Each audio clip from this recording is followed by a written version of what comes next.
So today we are going to discuss about Acts 3, 4 and 5 which are of play Macbeth, which are there in the syllabus of class 12.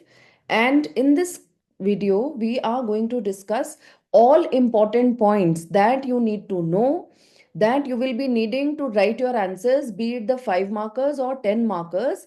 And also we will discuss all important aspects of all three acts and even the scenes, right? So let's talk about Act 3 scene first. So Act 3 scene first, Macbeth's castle at Forest. So please understand, for every scene you need to know the location where the scene takes place. All right. Macbeth's castle at Forest after becoming the king. So you see in Acts 1 and 2, which you did in class 11, you came to know how Macbeth became the king, right? So from Act 3 onwards, we come to know of Macbeth as a king, all right? So when we talk about the transition in his character, what he was before Act 3 and what he becomes after that, that is one of the most important themes, and a question can clearly be asked about that. So, this Act 3, Scene 1 is very crucial for understanding Macbeth's transformation. Now, if we talk about the transformation from a noble warrior to a tyrannical ruler, consumed by fear and ambition. How do we see Macbeth from Act 3, Scene 1 onwards? We see that earlier he was a noble warrior, earlier he was kind and compassionate also. But now we find after becoming the king, he has become a tyrannical ruler who is always consumed by fear and ambition. All right. Now, key points that you need to know in Act 3, Scene 1. First of all, Banquo's suspicion. In the very beginning of the scene, we find Banquo talking to himself, means in his soliloquy, and he reflects on the witch's prophecies, acknowledging that Macbeth has achieved kingship but suspects foul play in his rise to power. He fears that Macbeth has played most foully for the crown. Now, you see here, as you can see, the way I have given this quote, played most foully. See, I am not writing the full sentence, I am not writing the full speech, but I have just given this phrase, played most foully, and I put it in double inverted commas. So, this is how you can also give the quotes in your answers, right? So, in Act 3, Scene 1, first and foremost thing that we come to know is about Banquo's suspicion towards Macbeth. Somehow he knows that Macbeth has achieved this kingship with foul play. He has done wrong to get it. Somehow he knows that Macbeth is the one who has killed King Duncan, but he doesn't say anything about it. He doesn't raise his voice about it. Now, one of the reasons for that we may say, because you see, by whatever way, but Macbeth was ultimately the king, and king was supposed to be the supreme power, and it was not good. Rather, a loyal courtier should never raise his voice against the king. All right. So that may be one of the reasons that though Banquo suspected Macbeth, but he never raised his voice against him. Next is Banquo's ambition. Another thing that we come to know about is, according to the predictions, Banquo's descendants would become the kings of Scotland. This is what the witches said earlier. He wonders whether the prophecies concerning him will come true the way it happened in Macbeth's case. Seeds of hope are sown in Banquo. See, here we find in this scene only we come to know that Banquo is also becoming ambitious, but he doesn't do anything wrong to get his ambitions fulfilled. The difference between Macbeth's ambition and Banquo's ambition is that Macbeth, once he came to know about witch's prophecy, he just started doing whatever possible to get those prophecies fulfilled. He became too much ambitious. He became over ambitious. All right. He didn't let the things happen in their natural way. Rather, by hook or by crook, he wanted to get it. On the other hand, Banquo is also hopeful Banquo somehow has the seeds of hope sown in him when he reflects on the situation that whatever the witches said about Macbeth has come to be true. So, whatever they said about him, that his sons would be the kings of Scotland, that should also become true. But you see, we find that he has this thought, but after that, he doesn't give a way to it, right? It's not that he start molding his actions according to that prophecy. Now, next is Macbeth soliloquy that we come across in this scene. In a crucial soliloquy, Macbeth reveals his fears about Banquo. He recognizes that Banquo's lineage poses a threat to his throne because the witches foretold that Banquo would father a line of kings. Macbeth laments that he has gained the crown but without an heir, stating, "Upon my head they placed a fruitless crown, and no son of mine succeeding." So these two can be used as the quotes, Upon my head they placed a fruitless crown, no son of mine succeeding. These were the threats that Macbeth had. These were the fears that Macbeth had. And these were the reasons because of which he plans to kill Banquo. All right. Now, after that, his murderous intent we come to know in this scene. To secure his power, Macbeth decides to eliminate Banquo and his son Fleance. He hires two murderers, manipulating them by appealing to their grievances against Banquo and questioning their manhood. Now, you see, one marker can be asked, how was he able to convince? Huh? The murderers were convinced with Macbeth because Macbeth made them believe, he manipulated them by appealing to their grievances against Banquo and questioning their manhood. This marks a significant moral decline for Macbeth as he transitions from being a reluctant murderer to actively orchestrating further killings. Right? Now, here, this is one of the examples. The way he manipulates the murderers, the way he decided to kill Banquo, to just eliminate him from his way. So, and not only Banquo, but even his son. So, this marks a significant moral decline in the character of Macbeth. Now, this scene is important as it illustrates themes of ambition and guilt. The scene illustrates the central themes of ambition and guilt. Macbeth's ambition drives him to commit more heinous acts to secure his position, while his guilt over Duncan's murder continues to haunt him. This internal conflict is evident when he expresses that he wants the assassination to be fruitful by ensuring his rule is unchallenged. All right. So, this theme of ambition and guilt is seen here. Now, look at the questions which are important for discussion from this scene. What does Banquo's suspicion of Macbeth reveal about their relationship? What kind of relationship? So, Banquo's doubts indicate a shift from camaraderie to mistrust.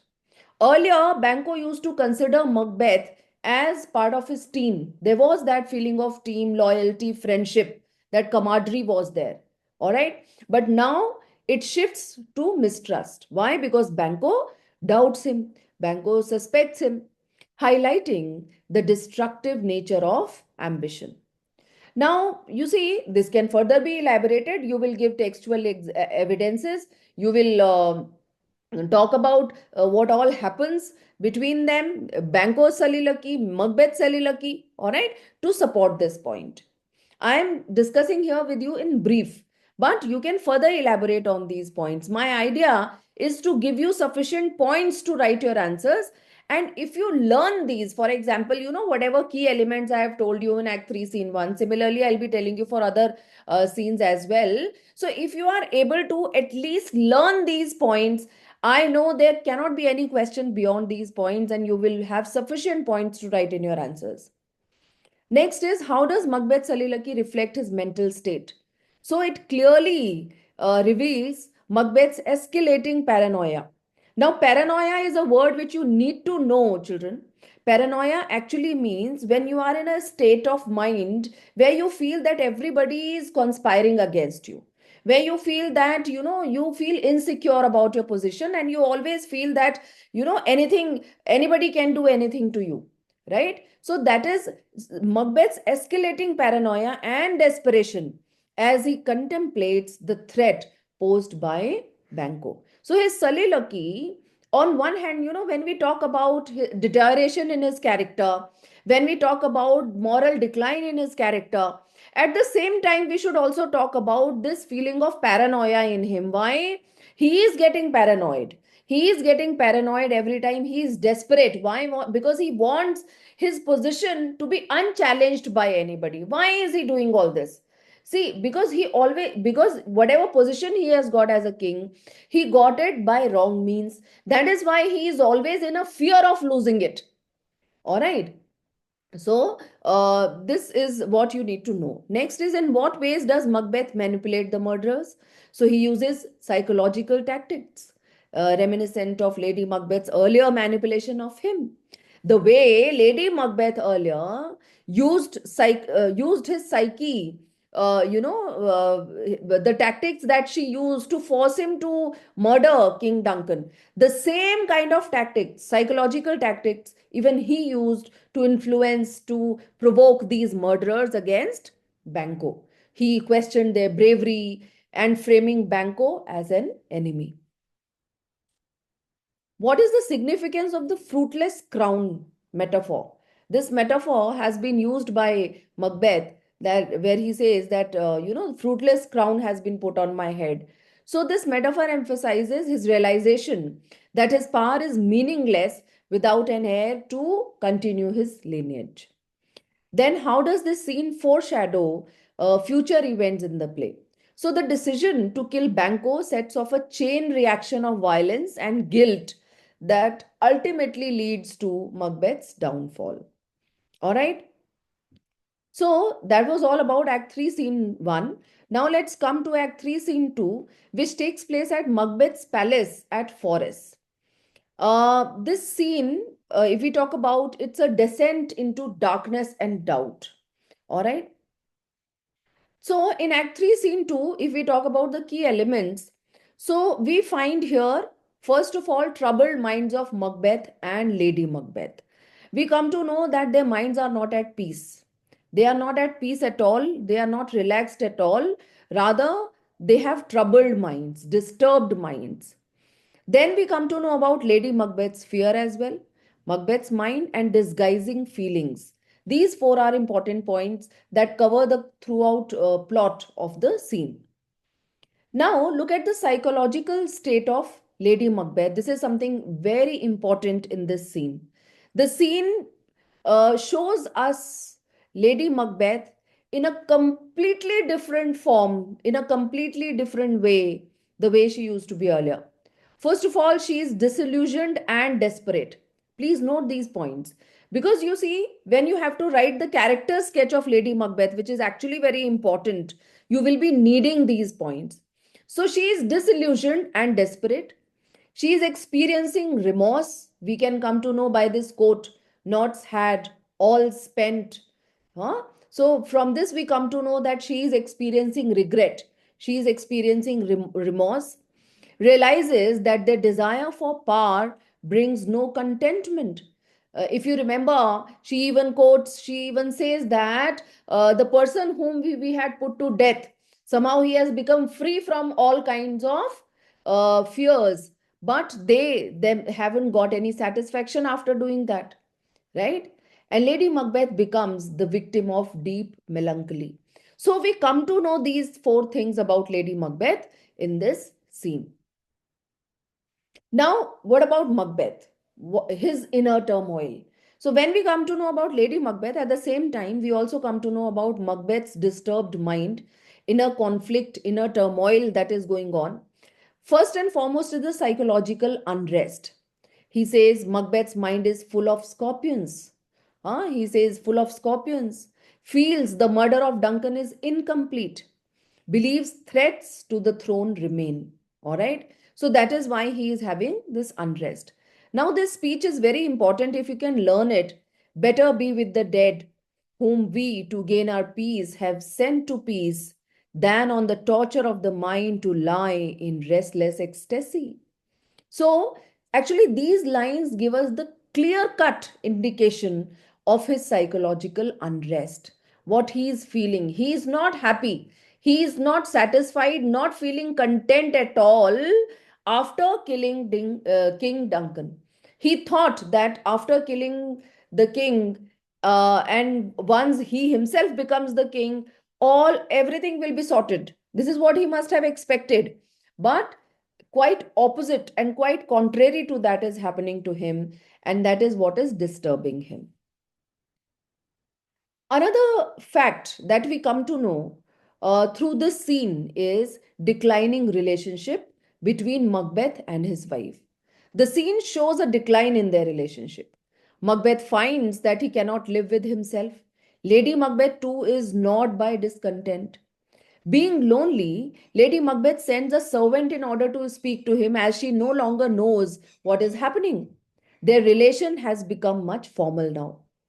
Macbeth usually takes Lady Macbeth into confidence for many of his plans. However, he does not reveal his plan for the murder of Banquo and Fleance. Macbeth and Lady Macbeth have drifted apart. Macbeth no longer needs encouragement by Lady Macbeth to carry out his wicked plans. Then another fact is masking true identities, deceptive appearances which Macbeth and Lady Macbeth have. Both Macbeth and Lady Macbeth decide to hide their true feelings. Lady Macbeth says, "Make our faces wizards to our hearts." Hmm? They will appear jovial to lure their victims. This is what they ultimately decide. So, actually, they are masking their true identities, they are masking their true nature. All right.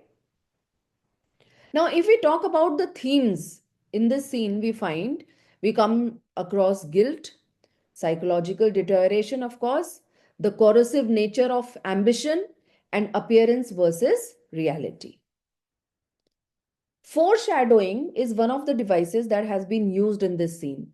The scene sets the stage for further violence. Somehow, in after this scene, we come to know that Macbeth is going to be heinous in his actions, and there is going to be more violence. Macbeth's descent into paranoia continues. The consequences of their actions begin to unravel. All right, after this scene, we will find that whatever they are doing, the repercussions of that, consequences of that can be seen. Now, these are some notable quotes, easier ones for you to learn. At the same time, important ones as well. What's done is done. Lady Macbeth, attempting to calm her husband's anxieties, she says this, right?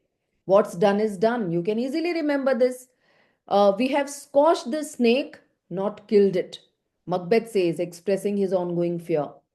Full of scorpions is my mind. This also is said by Macbeth, describing his inner turmoil. So these are simple quotes, children, which you can learn easily. And it's better that you use them in your answers, be the 5 marker or 10 marker. You can always use these quotes, whenever you are giving a situation. But please remember, they should be contextual, they should be significant. It's not that you are talking about Macduff and you are writing this quote of Lady Macbeth. No, you cannot do like that. But yes, if you are trying to explain the relationship between Lady Macbeth and Macbeth, then you can always say how she tries to convince, how she tries to relax her husband. And for that, you may write this quote. Now, Act 3, Scene 3, which takes place outside Macbeth's palace in a park. So the scene revolves around the murder of Banquo and the attempted assassination of his son Fleance. In this scene, we find that murderers and setting, look at this, three murderers are positioned in a wooded park outside the palace at dusk. The murderers were hired by Macbeth to eliminate Banquo and Fleance. Then they attack. Now look at the attack. Banquo and Fleance arrive on horseback and dismount. They light a torch, which becomes crucial to the scene. The murderers attack Banquo. Banquo is killed, but with his last words urges Fleance to escape and seek revenge. Fleance successfully escapes in the darkness. Now, what is the significance of the scene? This is the first time Macbeth's plans are partially thwarted. Please understand, he has not been fully, he has not been fully victorious in his plans. His plan has not accomplished completely. All right, it is partially thwarted for the first time. So, what it shows? It shows that from here, his downfall has started because he is not able to get exactly what he wants, right? Then Fleance's escape means the witch's prophecy, that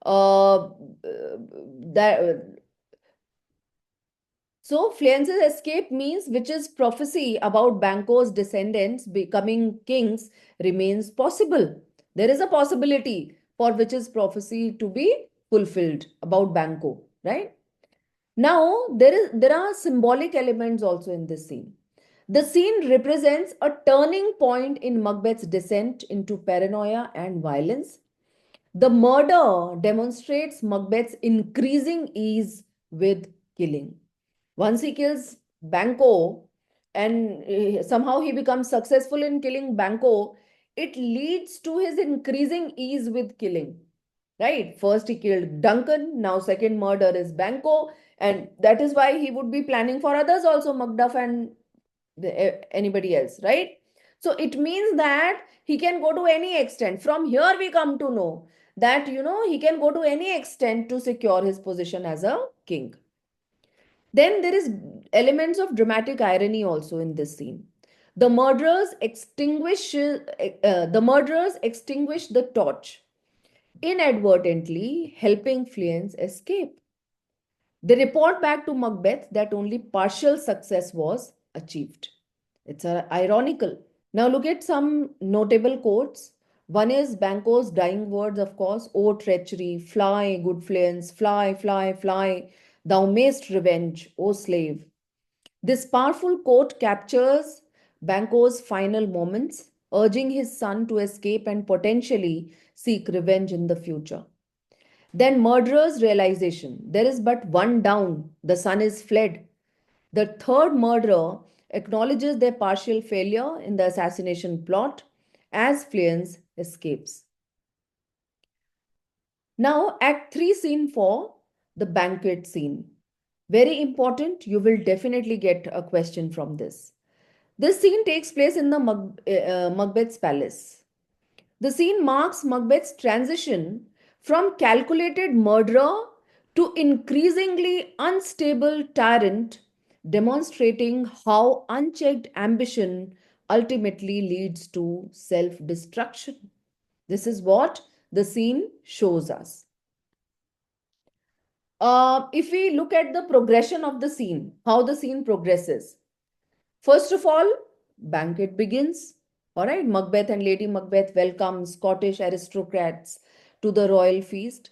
The first murderer arrives and reports Banquo's murder. Fleance's escape is confirmed, causing Macbeth anxiety. Then what happens next? The ghost appears. Banquo's ghost suddenly appears, visible only to Macbeth. Macbeth becomes visibly distressed and starts shouting at the ghost. Lady Macbeth attempts to cover for her husband's strange behavior. Now, aftermath, what was the impact of it? Lady Macbeth dismisses the guests. Macbeth resolves to visit the witches again, foreshadows more violence to come. Now, look at the psychological significance of this scene. The ghost represents Macbeth's growing guilt. Macbeth sees Banquo's ghost visible only to him, symbolizing his psychological torment. He shouts at the apparition, crying, "Avent and quit my sight," revealing his intense psychological distress. His irrational behavior disrupts the royal banquet, causing concern among the guests. It demonstrates Macbeth's psychological deterioration. It also highlights the consequences of his murderous actions. Now, there are some very important notable quotes here. First, if you want to talk about Macbeth's psychological breakdown. So for that, you can always use this quote, which he says to Banquo's ghost, "Thou canst not say I did it." Huh? So his desperate denial to Banquo's ghost, revealing his guilt and psychological torment. Then, masculinity challenge. Lady Macbeth's cutting remark saying, "Are you a man?" Challenging his masculinity during his public breakdown. Guilt and consequences. It will have it will have blood, they say. Blood will have blood. Macbeth's profound acknowledgement that violence breeds more violence. So somehow he knows in his conscience that violence breeds more violence, and still he gives away to it. Still he does that, right? Then threat and paranoia, how is it reflected? There the grown serpent lies. The worm that's fled hath nature that in time will venom breed. So Macbeth's reference to Flane's escape and potential future revenge. Then hallucination comparison, huh? Lady Macbeth says, "This is the very painting of your fear. This is the air drawn dagger which you said led you to Duncan." Comparing his current hallucination to his previous vision before killing Duncan. All right. So these are notable quotes which you can learn easily and you can use in your answers. Now look at the questions that need to be discussed. How does Macbeth's mental state deteriorate during the banquet scene? So the scene reveals Macbeth's profound psychological breakdown through his hallucination of Banquo's ghost. His public breakdown demonstrates the consuming nature of his guilt. He loses control of his royal composure, exposing his inner turmoil. These 3 points should be elaborated in this question. What does the ghost's appearance symbolize? So it represents Macbeth's unresolved guilt over murdering Banquo. It symbolizes the supernatural consequences of moral corruption, and it highlights the psychological impact of his murderous actions. All right. Now, you see, when I'm giving you these questions, you know, these kinds of questions only can be asked from this scene. The thing is that only the language will be changed, but the points of the answer remain the same.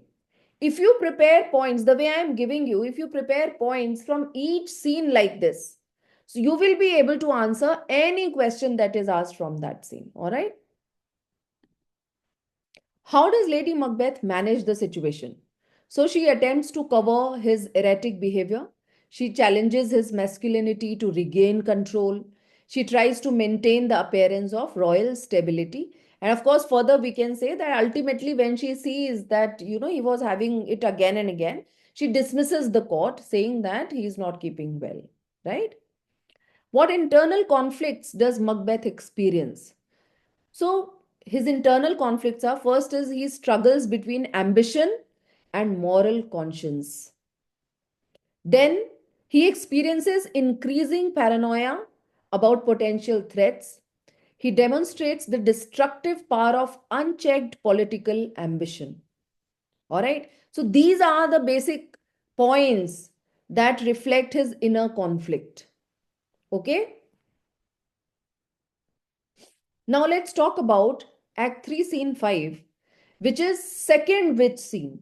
See, in total, we have 3 witch scenes in this play.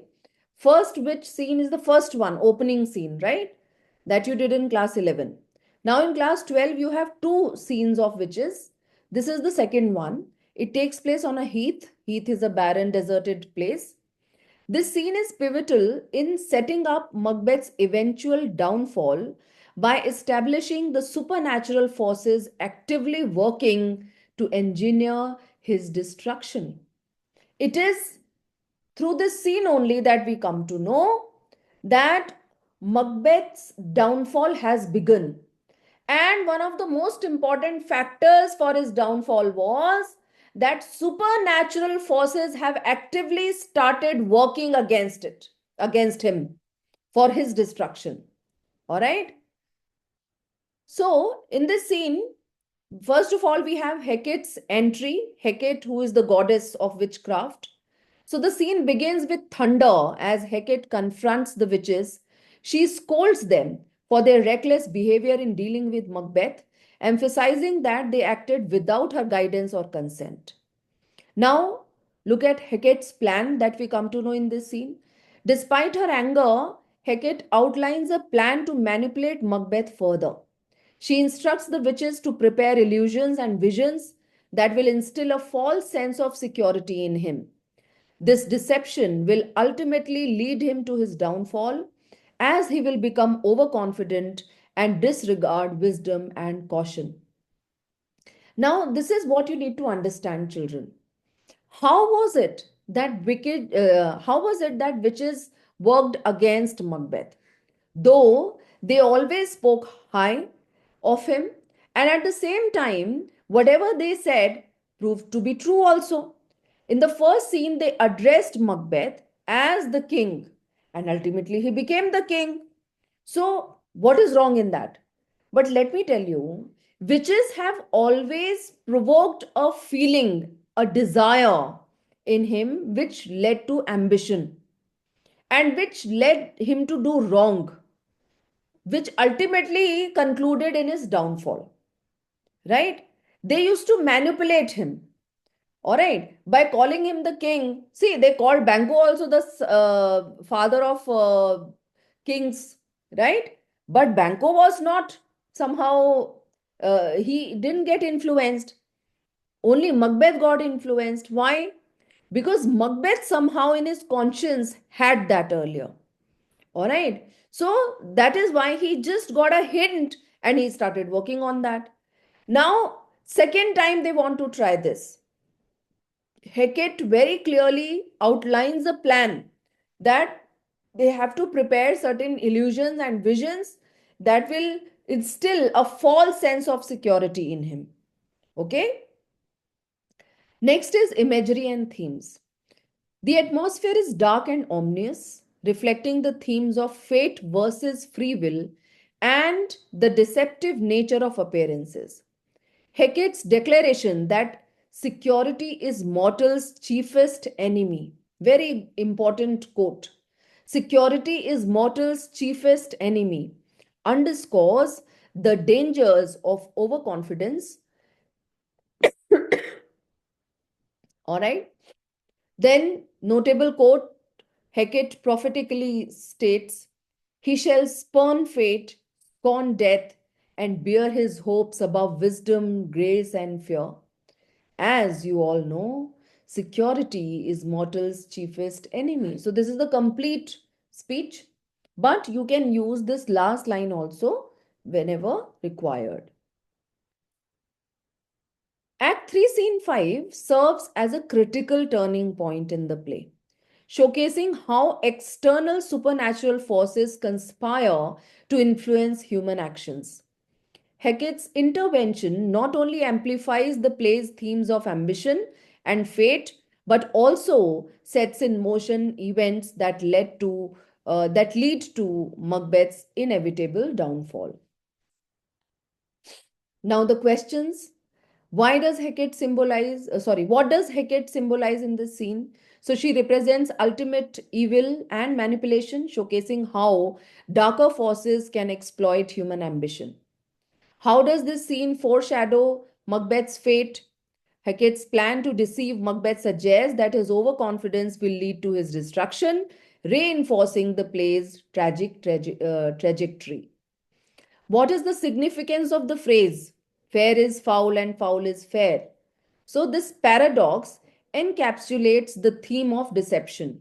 What appears safe may actually be perilous. Perilous means dangerous,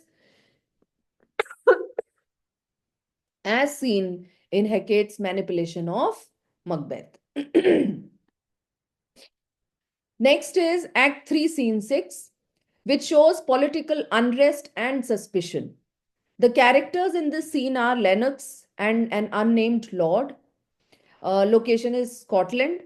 And the purpose of the scene is to expose growing political tension and suspicion around Macbeth. So, the scene reveals critical developments in the political landscape of Scotland through a conversation between Lennox and an unnamed lord. Macbeth is openly referred to as a tyrant. The Scottish nobles are becoming increasingly suspicious of Macbeth's actions. Growing resistance against Macbeth is emerging. Key characters that are strategically positioning themselves. So we find Macduff has fled to England. We come to know this through the conversation between Lennox and that lord, right? Then Macduff has fled to England. Malcolm is seeking aid from King Edward. Fleance remains in hiding after escaping Macbeth's assassination attempt. Now, what is the dramatic significance of this scene? This scene actually serves multiple narrative purposes. First of all, it exposes public sentiment against Macbeth's rule. It foreshadows potential rebellion, provides crucial background information to the audience, and builds dramatic tension for future confrontations. Notable quotes are, if you have to describe political critique, you know, things have been strangely born. The gracious Duncan was pitied of Macbeth. Marry, he was dead. So it reveals the irony of Macbeth's betrayal of Duncan. Then, suspicion of tyranny that is explained through this line, and the right valiant Banquo walked too late. Lennox's sardonic commentary on Banquo's murder. Hope for liberation. This is seen in this speech. Some holy angel fly to the court of England and unfold his message ere he come, that a swift blessing may soon return to this our suffering country. Lennox's plea for Scotland's deliverance from Macbeth's tyranny. So, if we talk about Act 4, Scene 1, this is known to be the third witch scene. I already told you there are total three scenes of witches in this play, out of which the first one was there in your class 11 syllabus, but the other two are there in your class 12 syllabus. So, Act 4, Scene 1 is the third witch scene. This scene is also one of the most important scenes of the play. The characters are three witches and Macbeth. Location is a dark cave in a desolate heath. And the purpose of the scene is Macbeth's encounter with the witches and supernatural apparitions. Macbeth in the previous scene had already decided to see the witches again. He again wants to know about his future. And from this, we come to know that he relies a lot on the witches. And whatever his actions were till now, also, they were somehow motivated by the witches' prophecy only, right? So that's why he wants to see the witches again to know about his future. If we talk about the setting of the scene opens in a dark, mysterious cavern. Cavern is a cave where three witches are brewing a supernatural potion, chanting double, double, toil and trouble, fire burn and cauldron bubble. Hecate appears and compliments the witches on their work. So you see what they are doing at that time in that cauldron, what they are brewing, boiling, and they are putting different items into that. So, and with this chanting, somehow with this we come to know that they are preparing for Macbeth's downfall in a way. All right. They are making their chants work on Macbeth so that his downfall takes place. Um, Macbeth visits the witches seeking information about his future. The witches summon three prophetic apparitions. Now, these apparitions, what they say, you need to learn them word by word. You need to use them as the quotes in your answers. See, this is the way in the initial acts of the play, we know about the witches, the prophecies that they made, right? But now here from in class 12 syllabus, I would say these three apparitions, what they say is very important and you need to know them word by word. So the first apparition, which is armed head, it warns Macbeth to beware Macduff. Then second apparition, which is a bloody child, declares that none of women born shall harm Macbeth. And third apparition, which is crowned child with tree, predicts Macbeth will be safe until Burnham Wood moves to Dunsinane Hill. Now, here the highlighted was the yellow letters, Here, they are the quotes basically, which you need to learn. Quoted references from the text, which you need to learn. If we talk about the themes of the scene, the first theme is supernatural manipulation, which is represent fate and supernatural interference. Prophecies create a false sense of security for Macbeth, and the scene demonstrates how supernatural elements can influence human actions. Second theme is ambition and paranoia. Macbeth's desperate quest to secure his kingship is seen here. Growing paranoia drives him to seek supernatural guidance, and willingness to act on cryptic prophecies reveals his moral decay. If we talk about the symbolic elements in the scene, the cauldron in which these witches are brewing, it represents dark magic and transformation. All right. Apparitions are symbolic representations of Macbeth's future and fears, while Banquo's ghost foreshadows the future kings from Banquo's lineage. Now, what are the key questions which we need to explore in this scene? How do the witches' prophecies manipulate Macbeth's actions? What is the significance of the three apparitions? How does Macbeth's interpretation of the prophecies reveal his character? What role does supernatural intervention play in the play? The scene is important because it reveals Macbeth's increasing desperation and moral corruption. It sets up future conflict with Macduff, demonstrates the dangerous consequences of blind ambition. Now, Act 4, Scene 2, the characters here are Lady Macduff, her son, and Ross. The scene takes place in Macduff's castle.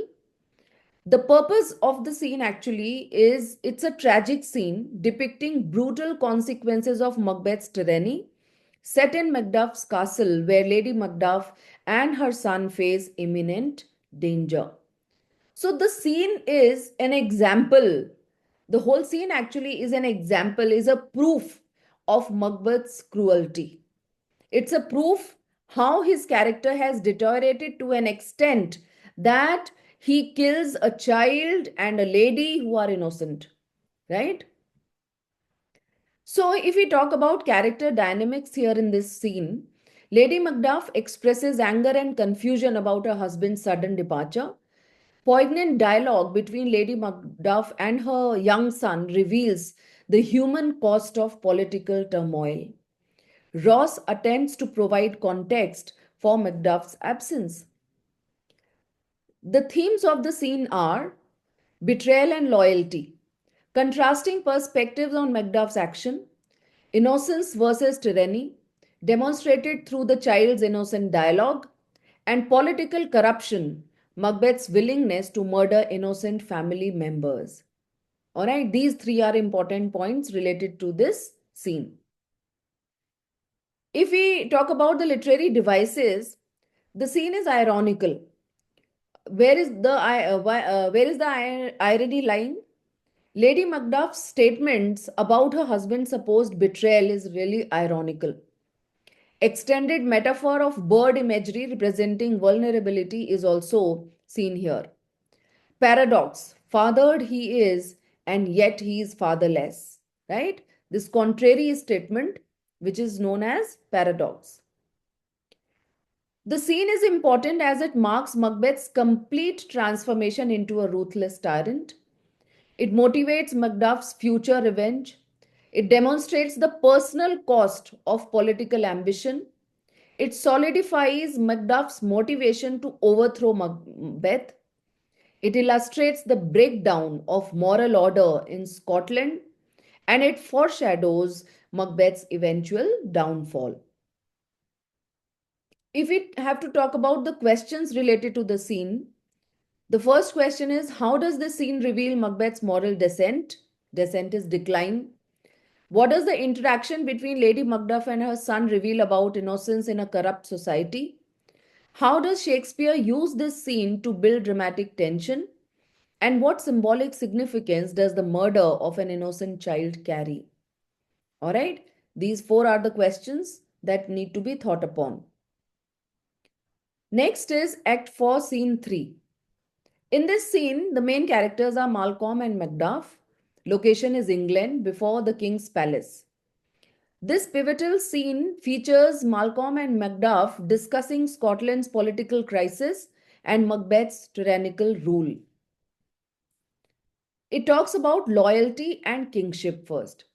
Malcolm tests Macduff's loyalty to Scotland, contrast between true leadership and tyranny, and exploration of what makes a legitimate monarch. Then political integrity is also seen in this. Malcolm's strategic examination of Macduff's character highlights that discussion of moral leadership and rejection of self-serving political ambition.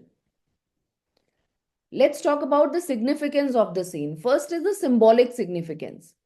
King Edward represents saintly leadership, Macduff embodies patriotic sacrifice, and Malcolm symbolizes potential redemptive leadership. While here in the scene we find emotional turning points as well. When Macduff cries, "Oh Scotland, Scotland," Malcolm's encouragement, "Be this the whetstone of your sword, let grief convert to anger." The scene also sets up final confrontation with Macbeth, builds momentum for revenge, and demonstrates political resistance against tyranny. How does Malcolm test Macduff's loyalty? What defines true leadership in the play? How does personal grief transform into political motivation? And what role does emotional vulnerability play in demonstrating strength? These are some important questions. Now, next is Act 5, Scene 1, which is known as Sleepwalking scene. Very important scene. The characters in this scene are a physician, a waiting gentlewoman, and Lady Macbeth. The location is Dunsinane, an anteroom in Macbeth's castle. Anteroom is like a room inside a room, right? The purpose of the scene is actually a haunting portrayal of Lady Macbeth's psychological breakdown, revealing the profound impact of guilt on her mental state. Lady Macbeth's descent into madness through sleepwalking is seen over here. The key element of the scene is psychological transformation. Okay. And her decline into madness, the way madness, Lady Macbeth's descent into madness through sleepwalking. Then obsessive hand washing symbolizes her inability to cleanse her guilt. Dramatic contrast with her earlier ruthless character is also found in this scene. If we talk about the themes of the scene, the first is guilt and conscience. Psychological consequences of murderous actions are seen here. Inability to escape moral responsibility, internal torment manifesting through sleepwalking. Imagery and symbolism have also been used in the scene.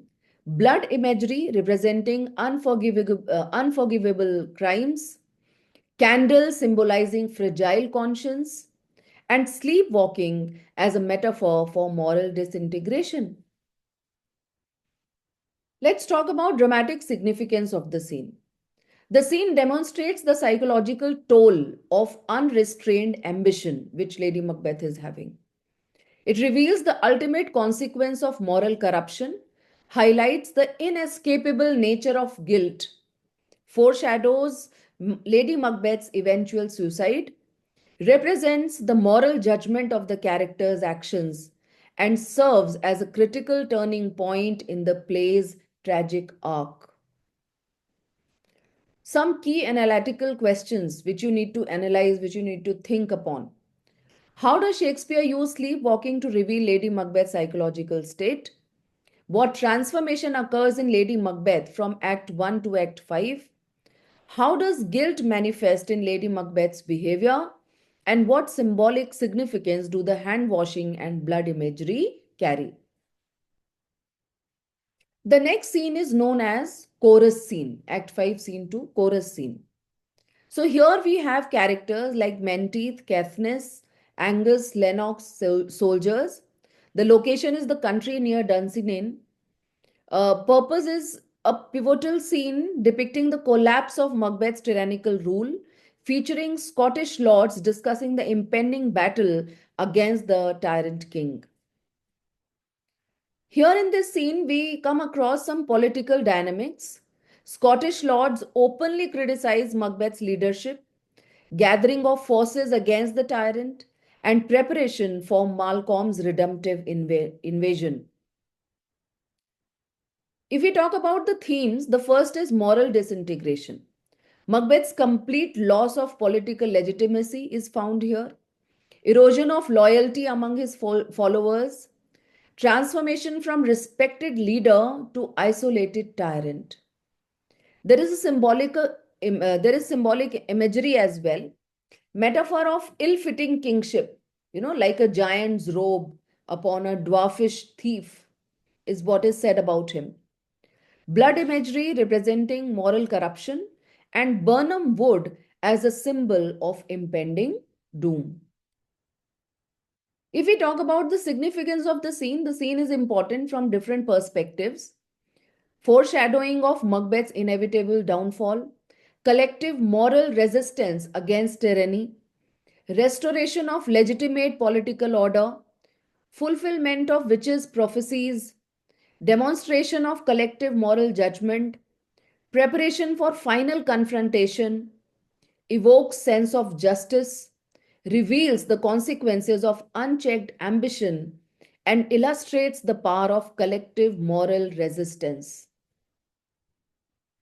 If we look at the questions, how does Shakespeare illustrate Macbeth's political isolation? What transforms loyal subjects into rebellious forces? How does the scene represent the moral judgment of Macbeth's actions? And what symbolic significance does Burnham Wood carry? All right, these are the questions that need to be answered. Now, if we talk about Act 5, Scene 3, here we find Macbeth, Doctor, and some attendants as the characters. Location is Dunsinane, a room in the castle. The scene is actually a moment depicting Macbeth's psychological deterioration and desperate clinging to false prophecies within Dunsinane Castle. Let's talk about psychological state of Macbeth first.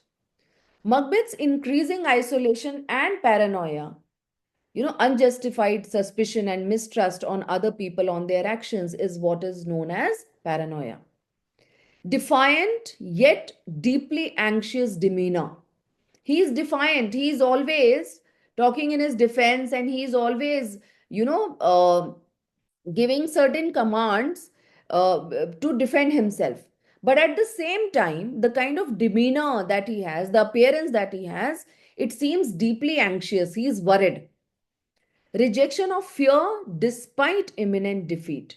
He knows that he is going to defeat now. He knows that he is going to fail, but still he doesn't fear at all. If we talk about the themes, first is delusion and false confidence. Reliance on witches' prophecies. That is one of the most important reasons for his delusion, that he relies much on witches' prophecies.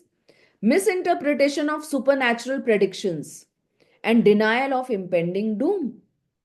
Psychological disintegration, mental breakdown of both Macbeth and Lady Macbeth, loss of rational judgment, and complete moral and psychological collapse is what is seen here. If we talk about the dramatic significance, the scene reveals the destructive power of unchecked ambition.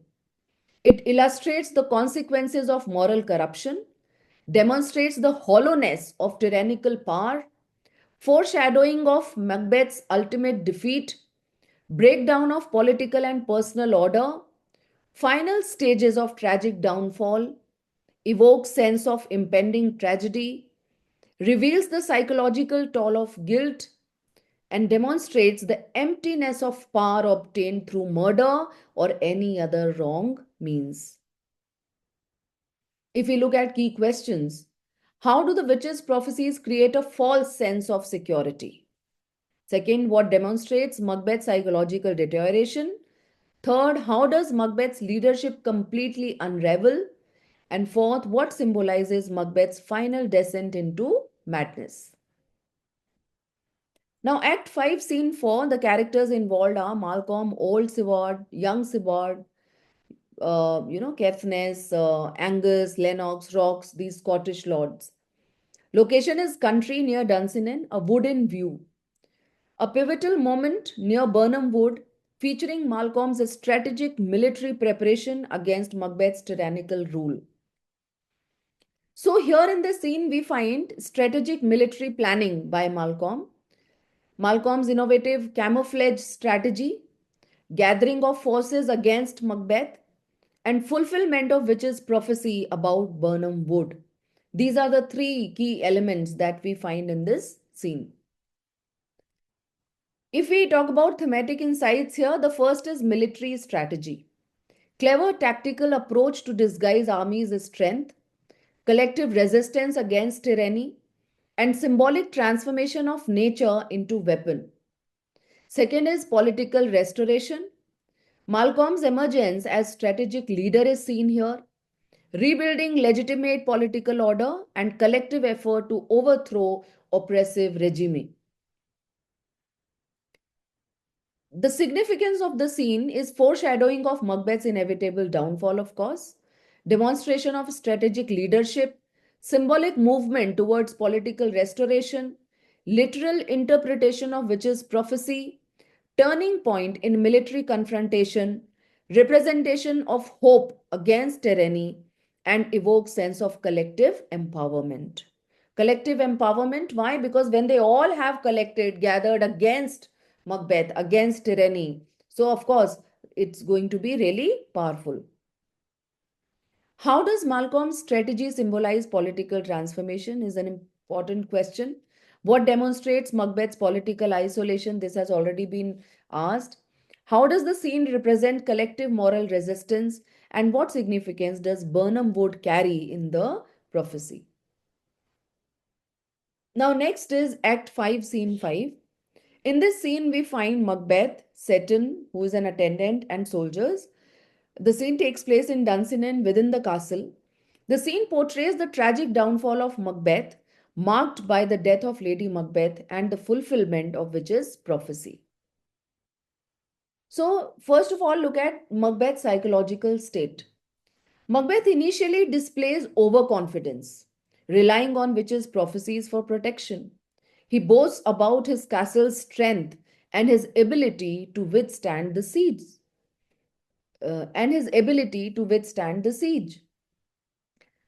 Then suddenly he hears a cry, shriek. Upon hearing of Lady Macbeth's death, Macbeth responds with a detached contemplation of life's meaninglessness, reflecting his numbness. Now, this is something very important that you need to know. As soon as he heard a cry and he came to know that Lady Macbeth has died, at that time, Macbeth somehow was numb. He did not react at all. And he even started contemplating, reflecting on the meaninglessness of life. He finds life meaningless at that time. So, this also comes as a transition in his character. A person who was so attached to his wife earlier, now her death also doesn't affect him at all, right? The news of Burnham Wood moving towards Dunsinane shatters Macbeth's remaining confidence as he realizes the prophecy is coming true. Now, if we talk about the themes, the first is nihilism. This is something that you need to understand. Nihilism is actually an idea which rejects all religious and moral principles in the belief that life is meaningless. This is what is seen in Macbeth. This is what feel we see Macbeth following, as an ideology. So, nihilism and despair are important themes. How are they found? When Macbeth's famous quote is there, tomorrow and tomorrow and tomorrow. Macbeth's famous soliloquy, it encapsulates his descent into nihilism, viewing life as a meaningless tale. It's tomorrow and tomorrow and tomorrow. There is no meaning to it, right? The loss of his wife, Lady Macbeth, signifies the loss of his last human connection, leaving him utterly alone. Before that, we have talked about political isolation. We have talked about that he was not liked by anybody and somehow he was completely isolated in that society, right? Being the king. Now, Lady Macbeth was the only human connection he had. And after her death, of course, he lost that connection too. Next is futility of ambition, is what is found in this scene. The scene underscores the ultimate futility of Macbeth's ambition as he faces the consequences of his actions and the crumbling of his world. Despite his initial confidence, Macbeth's reliance on the witches' prophecies leads to his demise. Now, there are some significant moments in this scene. Macbeth confidently declares his castle's strength will withstand any siege. Satan informs Macbeth of Lady Macbeth's death. Then Macbeth delivers his soliloquy, expressing his despair, where he says, tomorrow and tomorrow and tomorrow. A messenger reports that Birnam Wood is moving towards Dunsinane, fulfilling the witch's prophecy. The scene marks a turning point for Macbeth as he realizes the prophecies are turning against him. The scene also highlights Macbeth's complete transformation from a valiant soldier to a tyrannical and isolated ruler. The scene underscores the play's tragic themes of ambition, guilt, and the supernatural. It sets the stage for the final confrontation between Macbeth and Macduff. It reinforces the play's exploration of the consequences of moral corruption and unchecked ambition. If we talk about symbolic significance of the scene, Lady Macbeth's death symbolizes the loss of Macbeth's last tie to humanity and his complete isolation. Birnam Wood's movement represents the inevitable fulfillment of witches' prophecies and Macbeth's impending doom. And Macbeth's soliloquy reflects his nihilistic worldview and the ultimate meaninglessness of his actions. Look at key questions. How does Lady Macbeth's death affect Macbeth and what does his reaction reveal about his character? Next, what is the significance of Macbeth's tomorrow and tomorrow and tomorrow soliloquy in understanding his tragic downfall? How does the fulfillment of the Birnam Wood prophecy contribute to the scene's dramatic tension? And in what ways does this scene highlight the themes of ambition, guilt, and the supernatural in the play? Next is Act 5, Scene 6. The characters in this scene are Malcolm, Old Seward, Macduff, etc., and their army. Location is Dunsinane before the castle. This short but crucial scene marks the beginning of the final battle as Malcolm's forces arrive at Dunsinane and prepare to attack Macbeth. So here we see strategic military positioning. Malcolm divides his forces, assigning the first assault to Seward and his son, while he and Macduff will handle the rest. The army is strategically positioned outside of Macbeth's castle, ready to launch their attack. There is a symbolic action also. Malcolm orders his soldiers to throw down the branches of Birnam Wood, revealing their true numbers and intent. This symbolizes the end of deception and the beginning of open confrontation. If we talk about the themes here in this scene, the first is leadership and order. Malcolm demonstrates his strategic leadership by effectively organizing and dividing his forces. The scene highlights the restoration of order as Malcolm prepares to overthrow Macbeth's tyranny. Then, fulfillment of prophecy is also one of the themes. The arrival of Malcolm's army at Dunsinane signifies the fulfillment of witches' prophecy regarding Burnham Wood. This underscores the theme of fate and the inevitable consequences of Macbeth's actions.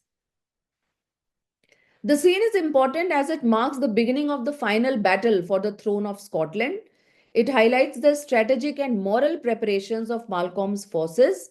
It sets the stage for the resolution of the play's central conflicts, fulfills the witch's prophecy concerning Burnham Wood moving to Dunsinane, and represents the culmination of the forces gathering against Macbeth. If we talk about questions, there are basically four questions that should be thought upon. First is, how does Malcolm's leadership in this scene contrast with Macbeth's leadership? What is the significance of the soldiers throwing down their branches? How does this scene contribute to the overall theme of order versus chaos in the play? And in what ways does this scene prepare the audience for the final confrontation between Macbeth and his enemies? Now, the next scene is Act 5, Scene 7. The characters in this scene are Macbeth, young Siward, and Macduff. Another part of the battlefield. The scene occurs on the battlefield at Dunsinane, where Macbeth faces the invading forces. He kills young Siward, and Macduff enters seeking revenge. The scene underscores themes of fate, courage, and consequences of tyranny. If we talk about the key elements of the scene, the first is Macbeth's false confidence. Macbeth enters the battlefield still confident due to witch's prophecy that no man born of woman can harm him. He swiftly kills young Siward, boasting of his invincibility against anyone born of a woman. Then Macduff's determination. Macduff enters, seeking to kill Macbeth to avenge his family's murder. He declares he will be haunted by his family's ghost if he doesn't kill Macbeth himself. Then Malcolm and Siward's assessment is found here. Malcolm and Siward discuss the battle's progress, noting that the castle has been easily taken and the victory is near. They observe that some of Macbeth's soldiers are fighting half heartedly. So, here in this scene, we find two themes. One is fate versus free will. Macbeth's continued reliance on witches' prophecies highlights his belief in fate, even as his world crumbles. Macduff's determination, on the other hand, to avenge his family underscores the theme of free will and moral responsibility. Next is courage and desperation. Macbeth displays a kind of desperate courage, clinging to the prophecies as his last hope, while young Siward's death highlights the courage of those fighting against Macbeth's tyranny. The scene is important as it sets the stage for final confrontation between Macbeth and Macduff. It reinforces the consequences of Macbeth's choices and his impending doom, highlights the restoration of order as Malcolm's forces gain control, continues the fulfillment of the witch's prophecies, illustrates the growing desperation and isolation of Macbeth, and highlights the tragic consequences of Macbeth's tyranny. The questions from this scene: how does Macbeth's killing of young Siward reflect his state of mind? What motivates Macduff's relentless pursuit of Macbeth? How does this scene contribute to the play's overall themes of fate, ambition, and justice? And in what ways does Shakespeare use dramatic irony in this scene? Now let's come to the second last scene of the play, Act 5, Scene 8.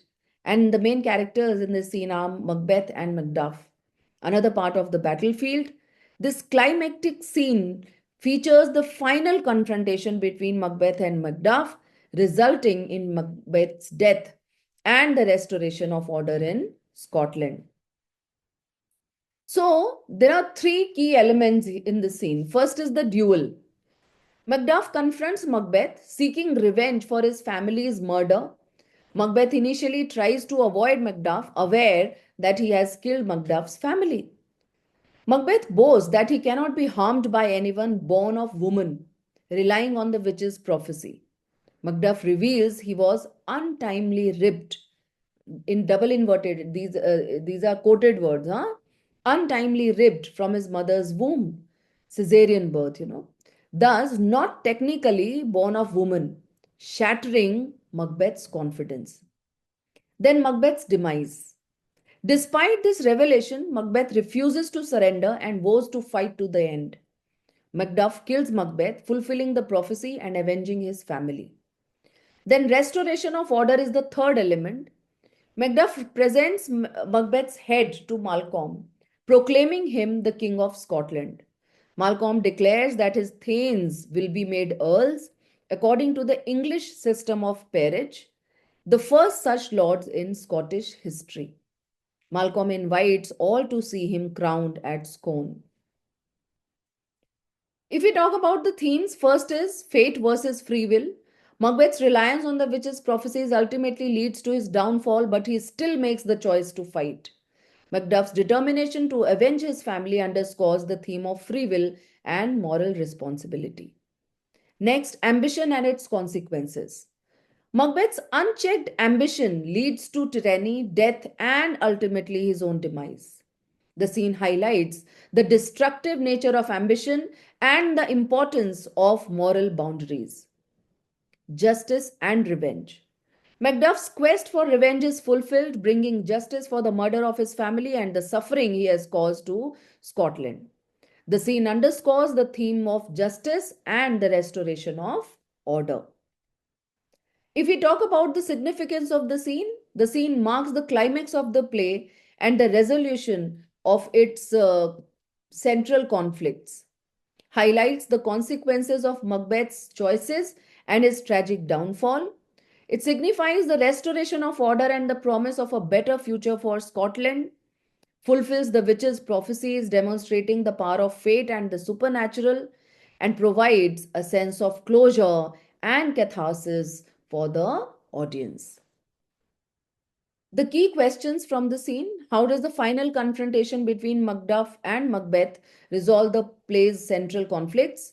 What is the significance of Macduff's revelation that he was not of woman born? How does this scene contribute to the play's overall themes of fate, ambition, and justice? And in what ways does the ending of the play reflect a restoration of order and morality? Now let's come to the last scene of the play, that is Act 5, Scene 9. The characters here are Malcolm, Old Seward, Ross, Lennox, Angus, Caithness, Menteith, and soldiers. Location is Malcolm's headquarters. This final brief scene concludes the play, depicting the aftermath of the battle, the acknowledgement of young Seward's death, the presentation of Macbeth's head, and Malcolm's ascension to the throne, symbolizing the restoration of order in Scotland. The scene can be divided into two parts. One is the acknowledgement of sacrifices.